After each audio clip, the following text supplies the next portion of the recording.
दोस्तों, क्या आपने कभी नोटिस किया है कि रात में आपकी आंख अचानक खुल जाती है और बिना ज्यादा पानी पिए भी वॉशरूम जाने की जरूरत महसूस होती है। फिर वापस बिस्तर पर आने के बाद भी नींद ठीक से नहीं आती। दिमाग चलता रहता है, शरीर रेस्टलेस महसूस करती है और सुबह उठते ही ऐसा लगता है जैसे पूरी रात सोए ही नहीं, बॉडी ने आराम ही नहीं किया। सबसे सरप्राइजिंग बात यह है कि बहुत लोग इस प्रॉब्लम को सिर्फ ब्लैडर की कमजोरी समझते हैं, लेकिन मॉडर्न रिसर्च अब ये साबित कर रही है कि रात में बार बार पेशाब आना सिर्फ यूरिन की प्रॉब्लम नहीं है, बल्कि body clock, hormones, metabolism, brain signals और एजिंग प्रोसेस का कंबाइंड संकेत हो सकता है। कई लोगों को लगता है उम्र बढ़ रही है इसलिए नॉर्मल है, लेकिन सच ये है कि शरीर कभी भी बिना वजह बार बार सिग्नल नहीं देती। अगर रात में आपकी नींद लगातार टूट रही है तो शरीर कहीं ना कहीं आपको कुछ इशारा समझाने की कोशिश कर रहा है। मैं हूं Aslam Parvez, certified nutrition advisor, और आप देख रहे हैं हेल्थ विद असलम, जहां हम हेल्थ सिम्टम्स के पीछे छुपे साइंस को आसान भाषा में समझते हैं। आगे बढ़ने से पहले चैनल को सब्सक्राइब जरूर कर लीजिए, क्योंकि सही जानकारी कई बार दवाइयों से पहले इंसान को बचाती है। यह वीडियो सिर्फ एजुकेशन और अवेयरनेस के लिए है। आपको कोई गंभीर समस्या है तो किसी क्वालिफाइड डॉक्टर, हेल्थ एक्सपर्ट या सर्टिफाइड न्यूट्रिशन कोच से व्यक्तिगत सलाह जरूर लें। दोस्तों, सबसे पहले एक नई चीज समझिए। हमारा शरीर रात में सिर्फ सोता नहीं, बल्कि इंटरनली मेंटेनेंस मोड में चला जाता है। ब्रेन टॉक्सिन साफ करता है, हॉर्मोन्स रीसेट होते हैं, सेल्स रिपेयर होते हैं और किडनीज भी अपने काम की स्पीड बदलती है। नॉर्मल कंडीशन में रात के समय बॉडी यूरिन प्रोडक्शन थोड़ा कम कर देती है ताकि इंसान अनइंटरप्टेड स्लीप ले सके। लेकिन जब बॉडी क्लॉक डिस्टर्ब होने लगती है तो ये पूरा रिदम बिगड़ जाता है। यहीं पर आता है एक इम्पोर्टेंट हार्मोन, एडीएच, यानी एंटी ड्यूरेटिक हार्मोन। इस हार्मोन का काम होता है रात में यूरिन प्रोडक्शन को कम करना, लेकिन उम्र, स्ट्रेस, पुअर स्लीप और मेटाबॉलिक इम्बैलेंस की वजह से कई लोगों में इसका पैटर्न डिस्टर्ब होने लगता है। परिणाम, बॉडी रात में भी ज्यादा यूरिन बनाना शुरू कर देती है और इंसान बार बार उठने लगता है। यानी कई बार प्रॉब्लम ब्लैडर में नहीं, आपके हार्मोन में है। अब सोचिए, अगर इंसान रात में 3-4 बार उठ रहा है तो ब्रेन डीप स्लीप स्टेज तक पहुंच ही नहीं पाता, और डीप स्लीप की कमी धीरे धीरे पूरे शरीर को प्रभावित करती है। रिसर्च ने यह भी बताया कि क्रोनिक स्लीप इंटररप्शन इन्फ्लेमेशन बढ़ा सकती है, यानी शरीर के अंदर लो ग्रेड सूजन बढ़ने लगती है। यही कारण है कि कुछ लोग कहते हैं रात में पेशाब तो आता ही है, लेकिन उसके बाद दिल घबराने लगता है। नींद टूटने के बाद ओवर थिंकिंग शुरू हो जाती है। सुबह उठते ही बॉडी टूटी हुई लगती है, क्योंकि प्रॉब्लम सिर्फ यूरिन की नहीं, नर्वस सिस्टम फैटिक की है। अब एक हिडन कारण समझिए, जिसे बहुत कम लोग जानते हैं, इंसुलिन स्पाइक एट नाइट। आजकल लोग देर रात खाना खाते हैं, मीठा स्नैक लेते हैं या डिनर के बाद भी बिस्किट्स, मिठाइयाँ या सुगड़ी चाय लेते रहते हैं।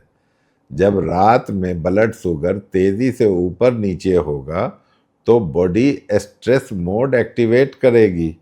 कुछ लोगों में इससे प्यास और यूरिनेशन दोनों बढ़ जाता है। यानी लेट नाइट ईटिंग हैबिट्स भी इस प्रॉब्लम को खामोशी के साथ ट्रिगर कर सकती है। अगर आपका डिनर बहुत हैवी होता है, उसमें ऑयल ज़्यादा होता है या बहुत लेट होता है, तो शरीर पूरी रात डाइजेशन और मेटाबॉलिज्म में बिजी रहती है। ऐसे में स्लीप क्वालिटी नेचुरली ख़राब होने की संभावना है। अब एक और इंटरेस्टिंग कनेक्शन समझिए, गट हेल्थ और रात में पेशाब का रिश्ता। जी हाँ, गट इम्बैलेंस भी इनडायरेक्टली इस इशू को बढ़ा सकता है। जब डाइजेशन कमज़ोर होगा, गैस, ब्लोटिंग और कॉन्स्टिपेशन बढ़ता है, तो एब्डोमेन के अंदर प्रेशर बढ़ सकता है। इस प्रेशर का असर ब्लैडर सेंसेशन पर भी पड़ सकता है। कई लोग नोटिस करते हैं कि कॉन्स्टिपेशन के दिनों में उन्हें रात में ज़्यादा अर्जेंसी महसूस होती है, लेकिन वो दोनों चीज़ों को अलग अलग प्रॉब्लम समझते हैं। असल में बॉडी इंटरकनेक्टेड सिस्टम है। गट खराब होगा तो नींद डिस्टर्ब होगी, स्लीप खराब होगी तो हार्मोन डिस्टर्ब होंगे, हार्मोन डिस्टर्ब होगा तो ब्लैडर सिग्नल्स डिस्टर्ब होगा। अब एक नया एंगल समझिए, डिहाइड्रेशन पैराडॉक्स। बहुत लोग सोचते हैं कि कम पानी पीने से रात में पेशाब कम आएगी, लेकिन कई बार इसका उल्टा असर होता है। जब शरीर माइल्डली डिहाइड्रेटेड होती है तो यूरिन ज़्यादा कंसंट्रेटेड हो जाता है। इससे ब्लैडर इरिटेशन बढ़ जाती है और बार बार अर्ज महसूस हो सकती है। यानी सही हाइड्रेशन ज़रूरी है, लेकिन टाइमिंग इक्वली इम्पोर्टेंट है। दिन भर थोड़ा थोड़ा पानी पीना शरीर को ज़्यादा सपोर्ट करता है, बजाय इसके कि रात में थोड़ा थोड़ा पीना। अब बात करते हैं एजिंग और मसल कम्युनिकेशन की। जैसे जैसे उम्र बढ़ती है, शरीर के मसल्स और नर्व्स के बीच कम्युनिकेशन थोड़ा स्लो होने लगता है। ब्लैडर मसल्स भी इसका हिस्सा है। कुछ लोगों में ब्लैडर जल्दी सिग्नल भेजने लगता है, भले ही यूरिन ज़्यादा ना हो। इस कंडीशन को ओवर एक्टिव ब्लैडर पैटर्न भी कहा जाता है। ऐसे लोग अक्सर कहते हैं बस हल्का सा प्रेशर बनता है और तुरंत जाना पड़ता है, कंट्रोल कम हो गया है। लेकिन इंटरेस्टिंग बात यह है कि स्ट्रेस और एंग्जाइटी इस कंडीशन को और बढ़ाता है। यानी मेंटल टेंशन ब्लैडर सेंसिटिविटी बढ़ा सकती है।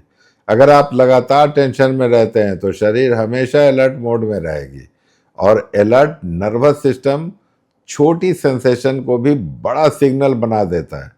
यही वजह है कि कुछ लोग वैकेशन या स्ट्रेस फ्री इन्वायरमेंट में बेहतर नींद लेते हैं और रात में कम उठते हैं। अब एक और मॉडर्न लाइफ स्टाइल फैक्टर समझिए, आर्टिफिशियल लाइट एक्सपोजर। रात में bright LED lights, TV screens और मोबाइल स्क्रॉलिंग ब्रेन को कंफ्यूज कर देता है। ब्रेन को लगता है कि अभी दिन है और मेलाटोनिन रिलीज डिले होने लगता है।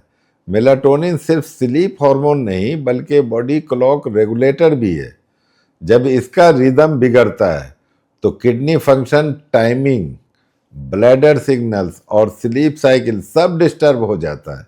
इसलिए जो लोग रात 1-2 बजे तक स्क्रीन यूज करते हैं उनमें स्लीप फ्रेगमेंटेशन ज़्यादा देखने को मिलती है। अगर ये बातें अभी तक आपको नई लग रही है तो चैनल को सब्सक्राइब ज़रूर कीजिए, क्योंकि हेल्थ अवेयरनेस वही है जो सिम्टम्स आने से पहले बॉडी को समझना सिखाए। अब प्रैक्टिकल सपोर्ट की बात करते हैं। सबसे पहले डिनर टाइमिंग सुधारिए।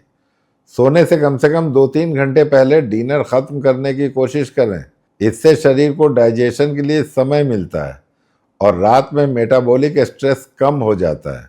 दूसरी चीज़, रात में साल्टी पैकेज्ड स्नैक्स कम करें। बहुत ज़्यादा सोडियम फ्लूइड बैलेंस डिस्टर्ब करता है। कुछ लोगों में इससे रात में प्यास और यूरिनेशन दोनों बढ़ जाती है। तीसरी चीज़, बॉडी मूवमेंट। जो लोग पूरे दिन बैठे रहते हैं उनके पैरों में फ्लूइड जमा हो सकता है। रात में लेटने पर वही फ्लूइड सर्कुलेशन में वापस आता है और किडनी ज़्यादा यूरिन बनाना शुरू कर देता है। यानी सीडेंट्री लाइफस्टाइल भी इनडायरेक्टली नॉक्टूरिया को बढ़ा सकता है। हल्की इवनिंग वॉक कई लोगों में सर्कुलेशन सपोर्ट करता है। सप्लीमेंट्स की बात भी ब्रीफली समझ लेते हैं। कुछ लोगों में मैग्नीशियम सपोर्ट स्लीप रिलैक्सेशन में हेल्पफुल माना जाता है।